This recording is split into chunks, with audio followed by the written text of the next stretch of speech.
What's good, guys? It's Poku Banks, baby. Welcome back to my channel. And today I've got Financial Adviser Emmanuel Asuquo. How's everything going? Yo, my bro, I'm good, man. How are you? Yeah, no, everything's good on my side. Everything's good on my side. And today I just want to talk about, building wealth, not even just the Black community, but within the UK as a whole in general. Sure. How's things been anyway with COVID and like giving advice in such times? Has it been a little bit different, or would you say it's a little bit?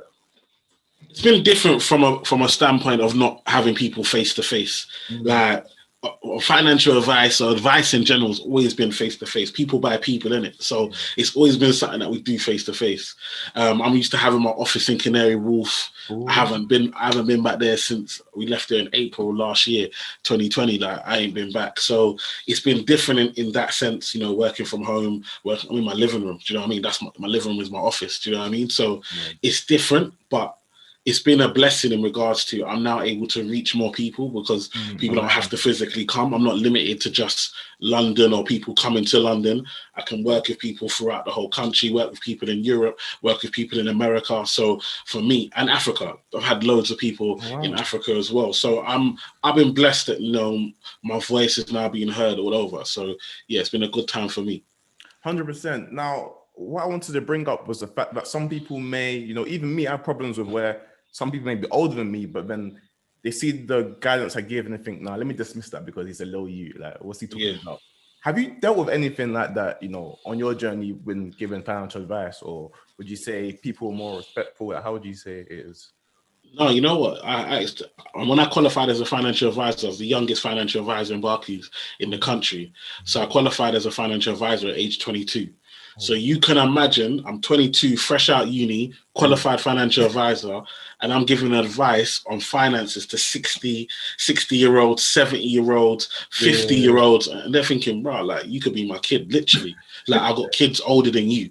And you're going to tell me what to do with my money type thing. And this is where I talk about personality and people buying into people, because even though they were older and they could see I was young, because they liked me, because they could see I was hungry and I wanted to help, they loved it. So they would go out of their way to even say, oh no, I've got this other money that I haven't even look after that as well, just because they were like, rah, I haven't seen a young, I wish my son or my granddaughter or whatever had this much energy and wanted to try and do this rather than just go clubbing and so forth. So I've definitely experienced it, and yes, it can be bad because there will be some people that won't work with you, but what's for you is for you. And if you can prove that you can add value and people can see the value that you're going to add, people will work with you.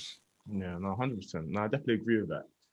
Cool. Now moving on, would you say in terms of wealth creation and then wealth destruction games, what are some things that you've noticed within the people you've spoken to that they do correctly, and then some that do stuff incorrectly in terms of building wealth?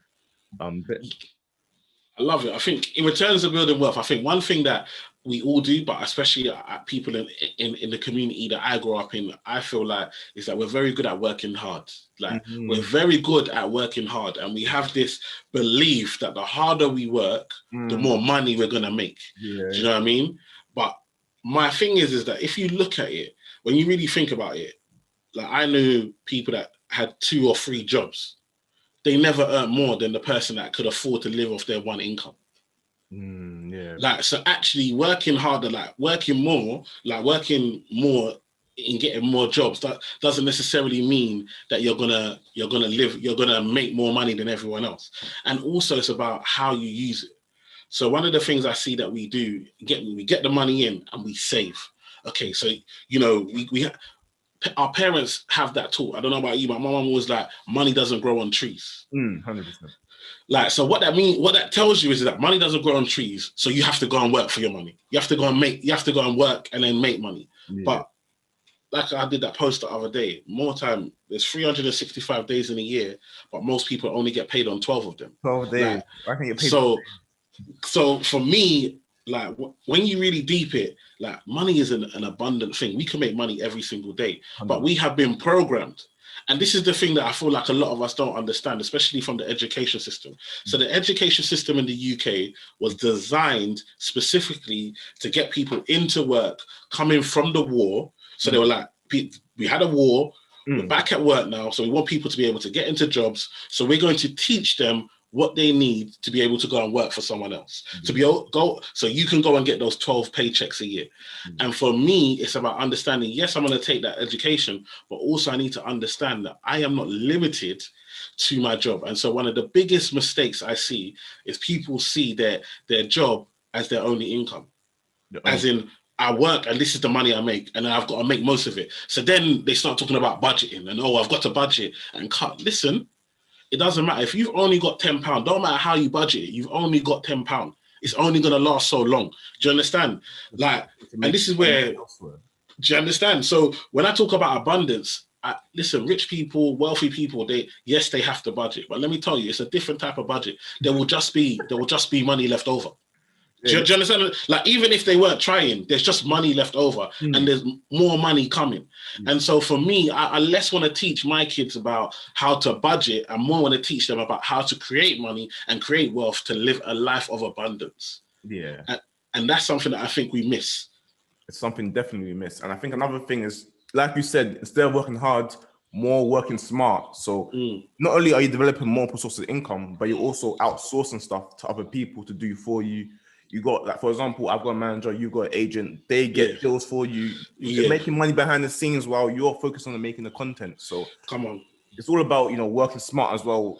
And I feel like with the parents, the older generation, they've come in and think, work hard, work 2 jobs, work Monday to Friday and then work Saturday and Sunday.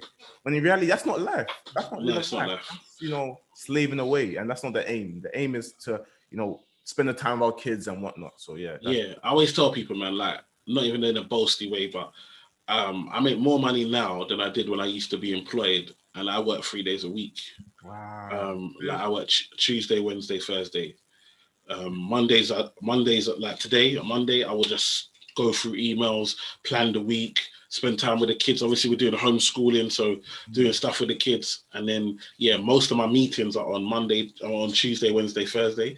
And then Friday, again, that's a family day. Weekends, we're planning, we're doing our stuff. And so it's one of those things where I know that if I decided to work on a Monday or work on a Friday, I could make even more money. But I understand that I'm giving up my time.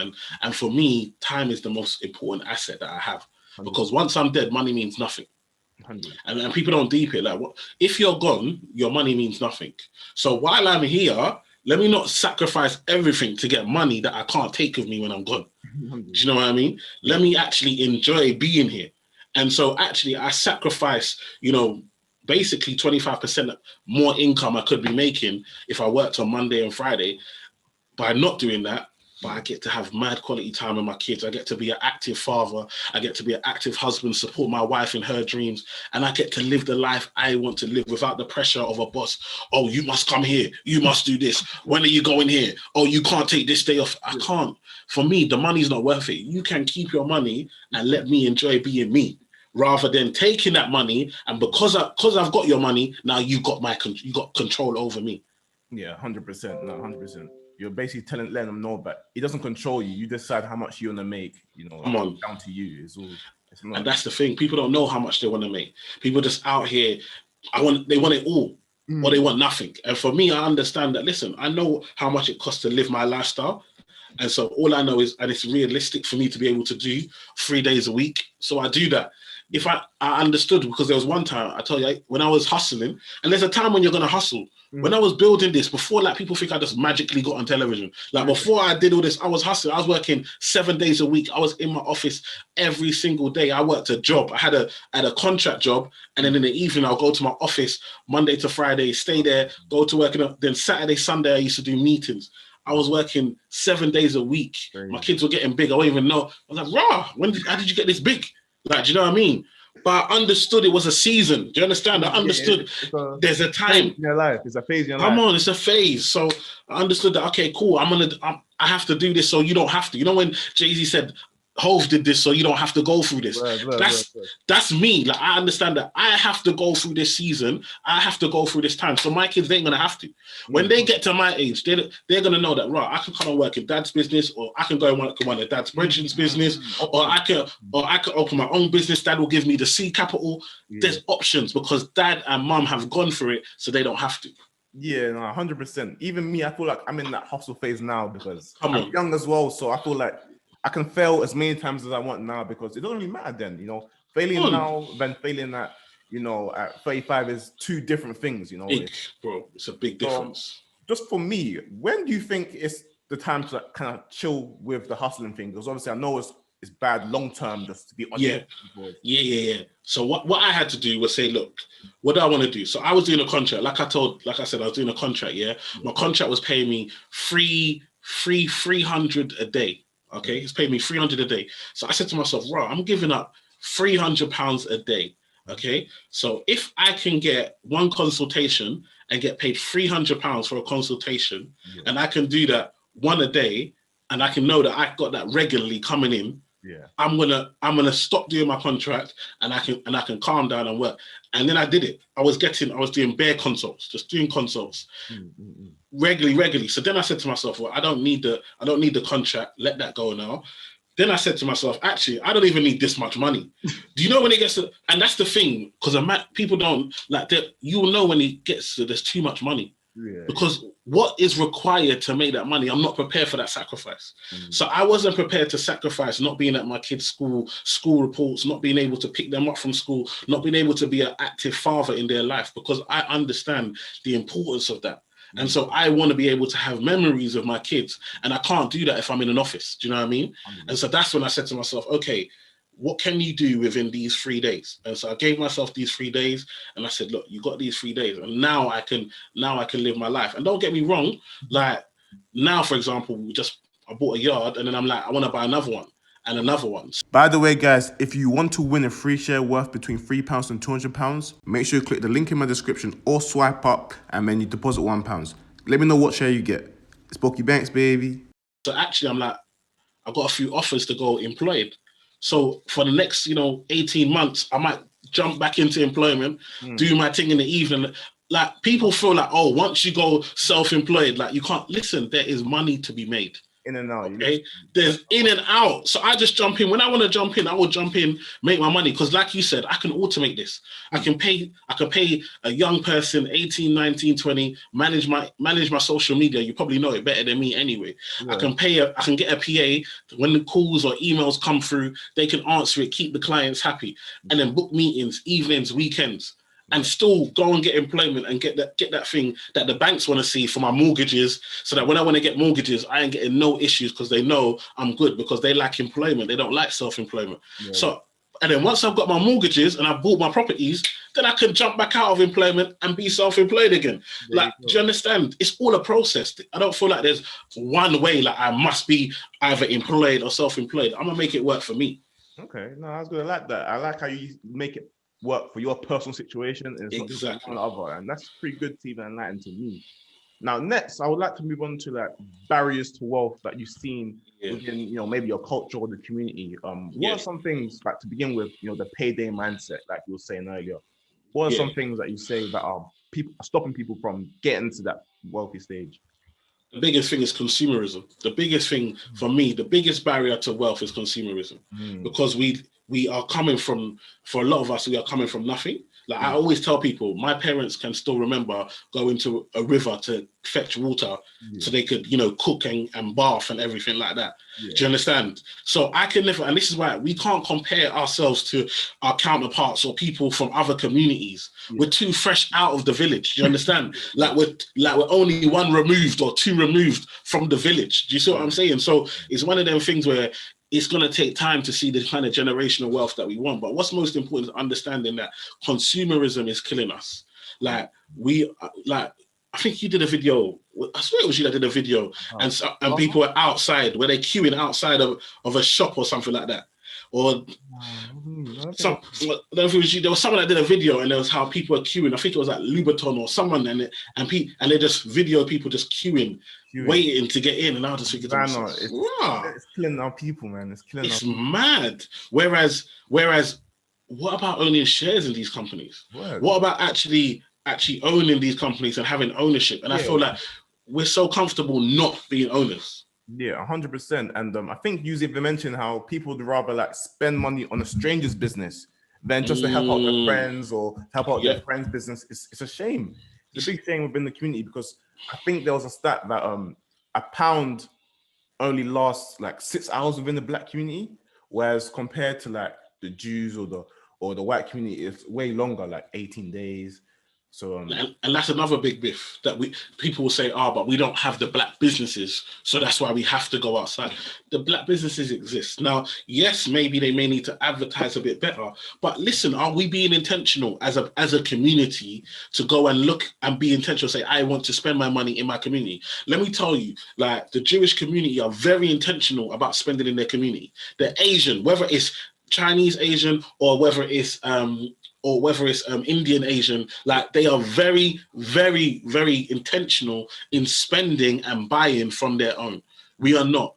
And again, this is not us. This has been done. This has been programmed into our ancestors and from time for us to be very much like, we don't have a culture. We don't belong to anything. It doesn't matter whether we spend money with each other as long as we get what we want. Whereas in other communities, it matters. It matters more. They would rather not get anything.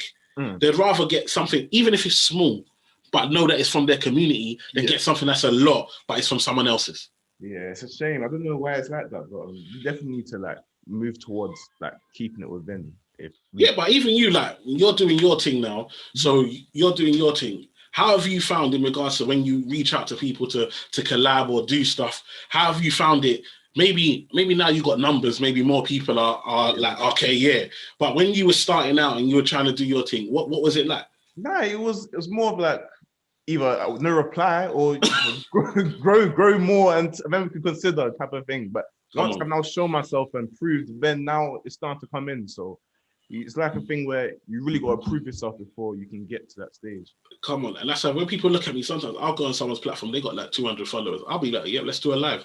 Why not? Like, why not? Like, I remember when I had 200 followers and nobody wanted to touch me. Do you know what I mean? Yeah. And it's about actually being the change you want to see. If you knew when you were on the come up, no one gave you a chance and you didn't like that feeling, why now you're up, you're going to do the same thing to someone else? How do we better? Do you understand? And sometimes we'll complain about things, but we are part of the problem. Exactly. And I also wanted to move on to like within consumerism, like Klarna, debt. Oh my goodness. What some things that you've seen like maybe some of your clients do stupidly when it comes to like getting into debt? Like I feel like within the black community, people like take pride in like, you know, financing clothes or like even owning cars as well. Like they like flexing the fact that they own the car, you know, and even with sometimes mortgages, like, is it okay to like, no, is it more of a thing where, is it by force to get a mortgage ASAP or to get a property ASAP? Or is it more of a flexing tool? There's so many. There's so many, bro. I have to roll up my sleeves, bro. You got me hot, bro. Like, listen, when it's one of them things, it's one of them things that I feel like when it comes to with us and debt, like we are so ready to be in debt to show somebody else. Like, and this is where it comes from. Yeah, and we may not think about it, but it's like this: we are judged by the color of our skin. Okay, so we are judged by how we look. Okay, so we know that if I'm wearing a hoodie and I walk down the street, being a black man, especially kind of big, people are going to be intimidated. They're going to be nervous. All right, so we know that, and so we know that wherever we go, people always judge us. Even in a suit, I've been in a suit in Canary Wharf. People have crossed the road. Like they've looked at man, they've fought, and they've crossed the road. And I don't blame them because that's what they've seen on TV. Maybe they don't have no friends from our community because we always assume because we're in London or in Birmingham or in Manchester, the big cities, that people are always interacting with us. Bro, we're like 6%. There are bare people that have never, ever interacted with a black person in real life in their lives. The only black people they see are on television and in music videos. Do you understand what I'm trying to say? Yeah. And so for me, it's about us understand. What we do is we buy cars, we buy clothes, we buy these things to make people say we're one of the rich people. I'm not poor black. I'm rich black. I've got money black. Let me tell you, look what happened with Afro Nation. So my man did set the thing, it got cancelled, yeah? And everybody was onto him on Twitter, on everywhere, cussing him out. Yeah. My man then released it, we're doing it again next year. Didn't the same people go back and buy tickets for the next year again? Exactly. Then what happened? It got cancelled again. Like, it's just, we are so on a turn up. Yeah. Our dedication to being on the turn up, our dedication to be on having party, living our best life, YOLO this, YOLO that. is the reason why we don't see the benefits. It's the reason why we will always have to work for someone else. Because while we are turning up, while we are focusing on the partying and the enjoyment of life, somebody else is creating businesses, somebody else is owning the things that we should be owning, somebody else is making our dreams come true for their reality. And so we end up having to work for them. Mm-hmm. There you go. There you go. And I even try to tell people, like even me, I'm not even anti-9 to 5. Why I'm anti not working for your, not working towards your own dreams. Come on. Like if working a 9 to 5 is aligns with your vision, then that's good. If you love waking up on Mondays, that's good. But then if you are working a 9 to 5 just for money, then you're just as greedy, just as these rich billionaires that don't want to give to charity. You're just as greedy because you're just doing this, you're selling your life away just for a little paycheck, 12 times a year.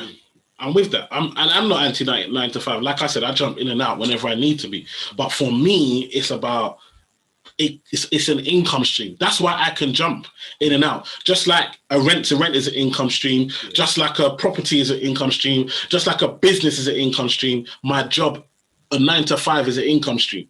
It's not my life. It's not my only income. So I can't even do a job where it means that it takes all my energy. It doesn't matter what they pay. I couldn't do that job because, number one, I need to be able to do my other streams of income and live the lifestyle that I want to live. But also, number two, is that what happens when my man says in 2 or 3 years' time, unfortunately, it's a business decision, we're going to make you redundant, or we don't need you anymore. All of a sudden, all my eggs are in this one basket. How can feeding my children and feeding my family be reliant on somebody else wanting to employ me? That's crazy. I'd be comfortable with that. When you think about it, it's like you think these like companies are actually very, very like reliable sources, but in reality, having one source of income is not reliable. Nope. We learned that last year. We learned that. Come on. And who knows what's coming? I've never heard of a pandemic, but like this before, and it's just wiping people out. My whole life, look, what, man's 35. So I've been on this planet 35. I never even heard of this type of stuff before. So from this happened, imagine what can happen in the next 35 years. So if this didn't tell you that, boom, you know what, actually, I need to make sure that I've got other streams of income. Even men that are doing business, look at the pub owners. You think the pub owners didn't wish that when they were making profits, they put some money into some property or they put some money into some stocks? They didn't diversify. Maybe even rather than just having a pub, having a tech business on the side as well that can use technology, because tech is what's prevailed during this virus. Zoom, exactly. Come on, look at these type of things. And so now what we're saying to ourselves is actually, we can't limit ourselves to only one income. It doesn't matter what you do, even if you're doing it the best. And we look at us. I end with, look at footballers, look at sports stars. Something like 60% or 70% of them go bankrupt after playing. Because they can't maintain the lifestyle. Imagine something that you retire at 30, 35, maximum 40. You're out of the game and you're living to 80, 85. You need the money to last you, so therefore it should be invested working for you. You have to. It's not about the amount of money you make. It's about what you do with it. 100%.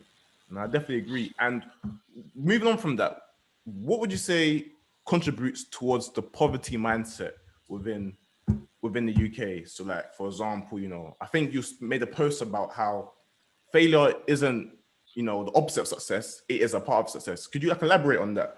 And why? Yeah, man, definitely. But I wanted to quickly do the what you said about buying property. So the big thing is that when it comes to buying property, know your why. Why do you want to buy a property? 100%. Because actually, if you want to generate income, maybe you don't need to be splashing 25, 30K into a property if you can get a rent to rent or service to accommodation. Exactly. So it's about knowing your why. If you actually want to own the asset and build it, maybe you don't want to pay rent anymore. Then if your objective is not to pay rent anymore, why have you bought a 750K house? The mortgage is going to be even crazier. It's an obligation. You have to. It doesn't make no sense. So this is what I tell people when I sit down with clients. I tell them, listen, what's your why? So you want to, okay, I want to get financially independent. I want to get free. Okay, great. Then there is no point us having a big residential mortgage. That is killing all your dreams, your hopes. All your income is now going, like, imagine you work a whole month, you get paid, and 60, 70% of your money is going on one payment. And you think that's life. Just so you got a house so you can take pictures, or so you can bring your man them around. How often did man them come round? Even before Corona, how often was man them coming around? How many in black homes? How many of us got that display cabinet with all the nice glasses and plates and stuff? Nobody's using them. Hasn't been used. Only comes out at Christmas and then back in again. It doesn't make sense. We are doing things and stunting on each other, and we're at the bottom. Can you imagine? This is the maddest part. We got rich people at the top, yeah? Rich people at the top, yeah, some of them stun on each other, but more time, they're looking at how they can collaborate, what they can do together, how they can make more money. So they're putting their money into ventures and working together and making their money. I'm already rich, but I'm even richer with you, and let's go and do something. And we at the bottom, I'm talking not the bottom, I'm talking the bottom of the bottom. Yeah. And we have the cheek to stun on each other. Yeah, and be angry at one another, and not angry at those that are above us that are keeping us down. Yeah, it's a shame. And it's like ants just fighting with each other. Come on. I also wanted to briefly mention, you heard of the app Clubhouse, right? Yeah. I think it was valued at around $1 billion. And yeah, I think what it is, I personally believe, us black people got it popping, Yeah, and of course. We have no equity in it. Of course. We built up an app where, now it's being valued at $1 billion. They're going to make profit of it. The people that own it. People that Yeah. How do you think us can now start moving on to ownership, in terms of assets wise? Like, is it simply just, doing more research? Like, how do you think we can now move towards ownership rather than, staying at the bottom of the barrel? How can we move up, do you think? Do you think it will take a while? Do you think it'll take generations? Do you think personal finance needs to be introduced into schools? What do you think about that? What I would say is, and I'm Nigerian, so sometimes we just answer a question with a question. Mm-hmm. So what I would say back is if there was a black Clubhouse, would black people go and use it? Probably not. No, we wouldn't. We wouldn't, because our mindset is so much on, it doesn't matter. Right. There is no pride. There is that we have no internal, whether in our mind or in our hearts, to say that I must invest in my community, in my people. It doesn't exist. Yeah. Whereas you will see it. I see it all the time. And, people say, oh, this is the UK and so forth. But I see, when it comes to jobs, you see white people want to hire themselves. Mm. When you go to, how many times have you seen a black person working in a Chinese restaurant? Or even a white person working in a Chinese restaurant? Like, it's one of them things where in other communities, they are so about themselves. Look at the hair shop. Imagine if there's a black hair shop now, yeah? And all the black people said, we're not, even if there's an Asian hair shop, we said, we're not going to go in there unless it's part black owned. These times, all the customers are black. What would happen? No shops as well. No, what would happen? They would have to either get a black person and make them a director, so that now there's some ownership, so they can say, oh, we are part black owned, or they'll go out of business. 100%. That is the power that we have, but we do not use it. And so to me, it doesn't make a difference whether this app, look at Calendly, for example, that's owned by a black man. But that got big just because it was just a great app. That's what we have to do. We just have to be great. As a person. You just have to be great, because there's no waiting on your community to support you or waiting on your community to run with you. Like, man's on BBC now. If you see the love that I get from bare people, like, why did it have to wait until BBC? Yeah. Like, do you know how hard it is to get to and how few of us can get there before you want to support? It's like, what's wrong with us?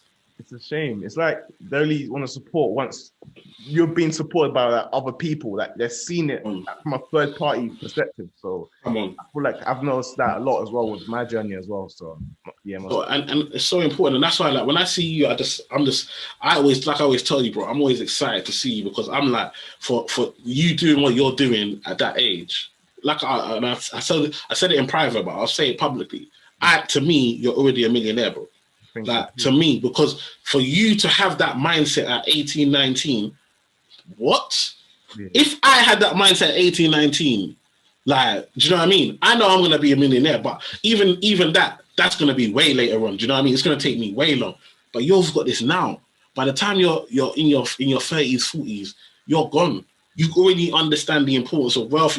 All the mistakes that I made to get me to this knowledge now, you already have it at this young age, bro. And the best thing is that you can now share that with other people. Young people can look at you and say, well, nah, that's Poku Banks. He does the same thing. Do you know what I mean? So if it's cool for him, it's cool. Like, you're making it cool to actually be about your money, actually build wealth. That's change. No, definitely. That's the aim. I feel like just getting it more into the community, personal finance, and just be able to like manage your money effectively, because it just wasn't taught much in school. So, and it's not going to be like, people have to understand that there is a $1 billion industry. They are people who are living lavish lifestyles of bad financial decisions. Okay, so if everybody was better with their money and was taught in school, there are whole industries that will go out of business, and those industries are too powerful, including our banks. Do you understand? Because what does the bank do? This is how the bank win twice. Because you put your money in their savings, they give you 0.1, 0.01. Yeah? So you're smart. I've managed to build up some money. I've given it to the bank. You know, well done for me. Pat on the back. Then the bank will go and take your money. They'll either invest it, or guess what? They'll go and take that money and they'll use it as collateral to then give back out to other people. For mortgage. If it was mortgage, I'd even be happy. More time, people are giving out for city loans to go and show off overdrafts, credit cards on so much spending. So they've taken your money and use that to then flip it elsewhere for someone else's bad mistakes with credit. So imagine I take money in and I give you 0.1, but when I lend it out at a loan, I lend it out at around anywhere between 4 to 8%. When I loan it out on a mortgage, that's again between 2 to 5%. When I lend it out on a credit card, 19.9%. When I lend it out on an overdraft, up to 40%. It's crazy. And then you've given me your money, and it's just chilling. Yeah, they need to. I feel like people need to. Well, firstly, that's business. At the end of the day, you can't blame them. But people need to also realize that there are some other better ways where you can put your money. You know, even into index funds, or just even into yourself. You know, investing in knowledge, or even into a business, whatever. So, most definitely. Yeah, man. So we got to do better, and that's why this is so important, because we can't rely on schools. Schools are designed to make you go and get your 9 to 5. That's what it's designed for. Yeah. At the end of the day, how many times have you used algebra outside of school? Yeah. Do you know what I mean? How many times has, you know, the history that they teach us? Don't get me wrong, if they were teaching us history about inventors and how they came up with their ideas and so forth, it would be different. They're teaching us about man that had bare wives, Henry VIII and all that. Like, what is that going to do for us? How is that going to help shape or change the way that we're going to be better people or better in society? Right. That's not what it's designed for. It's designed for you to be able to sit down, respect leadership, answer questions, pass tests, be graded, and then go forward. That's what happens at work. You get a job, you have your leader, it goes from a teacher to a boss or a manager. It's the exact same process. So it doesn't matter what they're teaching you. What it is what they're teaching you is that you must respect authority and you must not question. And the ones that do best are the ones that critically think. And to critically think is to say, no matter whatever anyone tells me, I can't take it as it is. I have to understand it for myself. I have to challenge it in my head and not just take it as because somebody in authority has told me something, it must be correct. Because that's what happens at school. That's the thing. That's a shame. Like, it's just people just don't want to, like, I feel like people aren't as self-seeking. Like, they don't go out there and look up for the answers. They just assume everything they've been taught to them is dead straight. Like, come on. Like, they think it's like, yeah, that's life. That's it. It's like, no, that's just like, they've kind of like they've designed it in a way so like programmed you to navigate life like that. So then you get up, you know, you don't know what mortgages are, so they finesse you there. Do you know what I mean? It's all like bro, come on. I've seen people, even with the mortgage thing, there was a time Northern Rock used to, and this is why Northern Rock don't exist, they're now Virgin. Yeah. There was a time Northern Rock used to give 125% mortgage. Bro, that means that, let's say the house is 100K, they will give you 100K plus 25K to do refurbishments. So that's how confident they were that house prices were just going to go up and up and up and up. Crazy. And people went and took these mortgages. There's a place in Ireland, yeah, where there's a new development that they built all these new houses, and everyone just defaulted on all their loans. It's just a ghost town just of houses. And so these are the type of things that happen. The same thing happened up north, where they just got new builds with nobody in them. Because they built them, people just defaulted. I've met about, in my career, I've been doing this 14 years. In my career, I've met about 6 people who are paying, like they sold the house, but it sold less than what the mortgage was. So they've still got mortgages.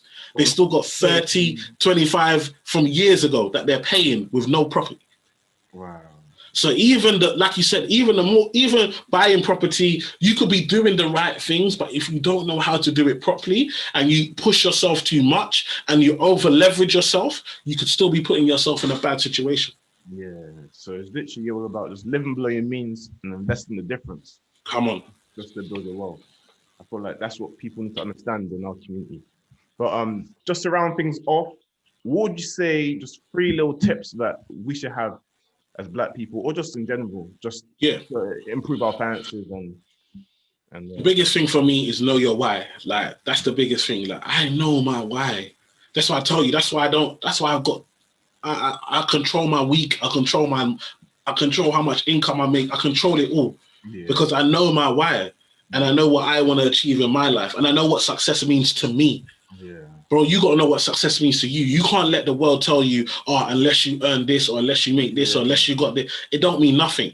There are people that do this property thing, for example, and some people tell them, oh, I've checked on what's it called, on land registry, your name ain't on there, you ain't got no house. These times they got £1 million portfolios in other countries.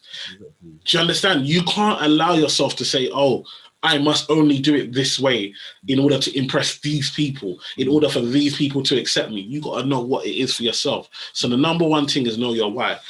Number 2 for me is, and it's so vital that you understand the importance of value. Forget money. Like, I will always forget money. Money is irrelevant. Yeah. Value. If you can add value, you can always make money. Money will always follow. All right. But if you only know how to make money, when the time comes, when seasons are rocky, when things change, and nobody wants to give you a job, now you are finished. 100%. I feel like a lot of people like chasing money as well. Like, come on, the hype, with the GameStop situation and XRP, they're trying to follow the hype and try and make some quick bucks, but they don't know, they haven't got the foundation set in stone, like how to actually do it from the get-go type of thing. And that's the thing for me, is like, one thing I know is that even if my situation changes and I fall off completely and all of this goes, I know that I know how to create money. I know how to create wealth. I know how to add value. And because I know how to add value, I will always be able to get a job. Someone will always want to hire me because they know people can always want to exploit that. They'll want to exploit the fact that if you can make money, well, you can make money for me in my company. So I'll always be able to get a job. Do you understand? But I'll always be able to say, I know how to create business. I know how business works. I know what customers like. I know how to sell. Do you know what I mean? And these are key things. So for me, when I'm teaching my kids, I'm teaching them less about money and budgeting and more about business and understanding value. And how are you going to create? How can you turn this £10 into £30 or £40? How do we go about that? And actually, a lot of it starts with investing in myself.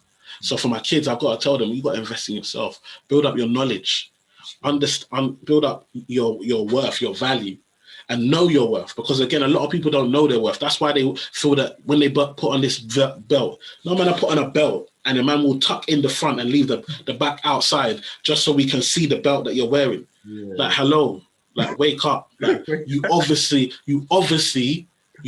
are insecure and don't know your worth, because that belt does not value you.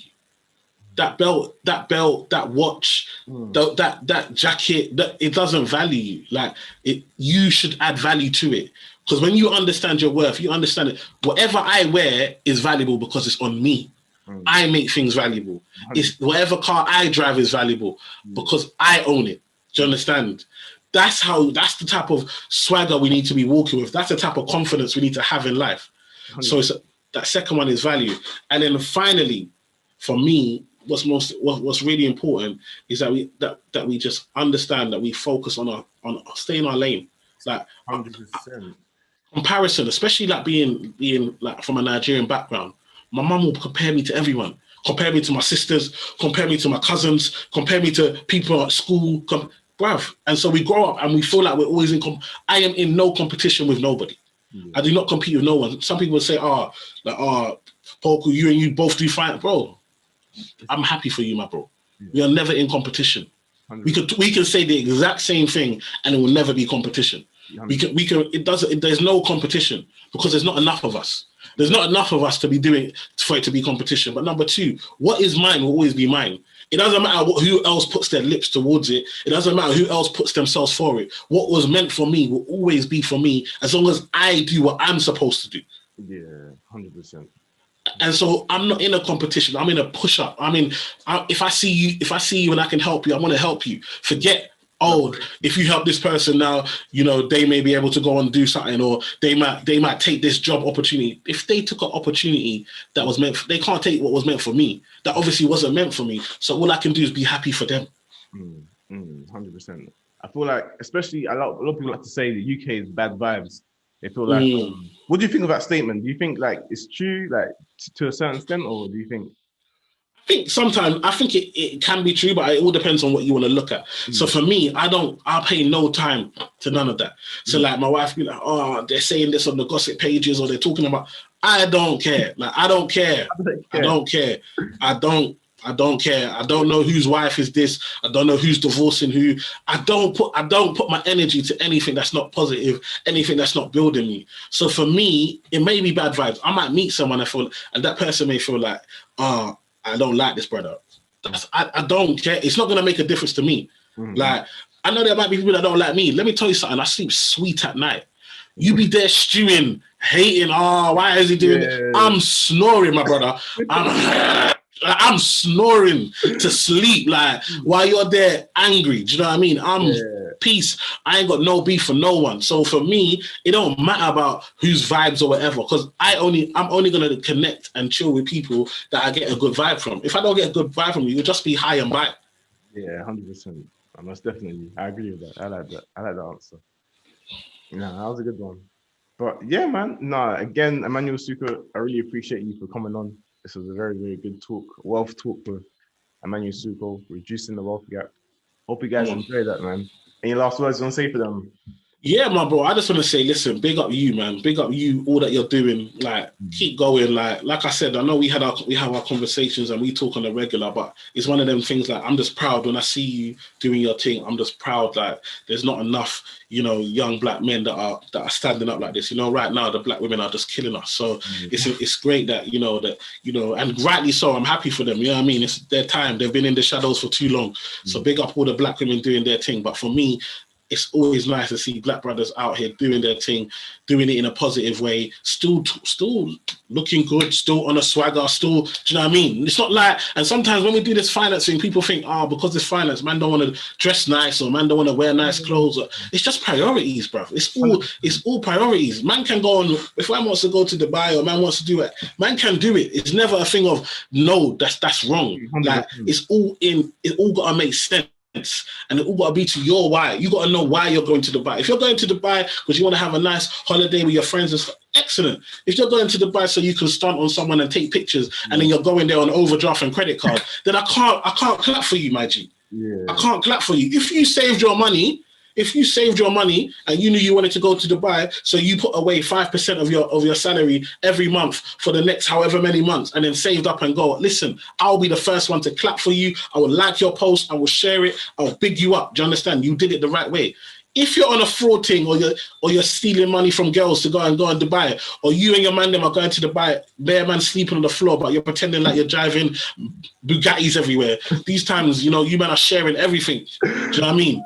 One man's bought the key and then the rest of the men are sleeping on the floor, then I can't clap for you, man. You're not living within your means. Do you understand? So for me, when I see you shining, I'm proud. And you just keep going, bro. Don't watch no haters, what no one's got to say. You keep going. And don't watch any negativity. I just want you to throw it in the bin. Because you see what happens, when you're in the public eye, you always get negativity. But I need you to remember, the mind will always concentrate on the one or two bad comments. Bro, you got 1,000 positive comments. Focus on those. Focus on the people that you're helping. Focus on the DMs that come in where people say, because you did this, I've been able to save this. Or because you said this, I just went and got my first property.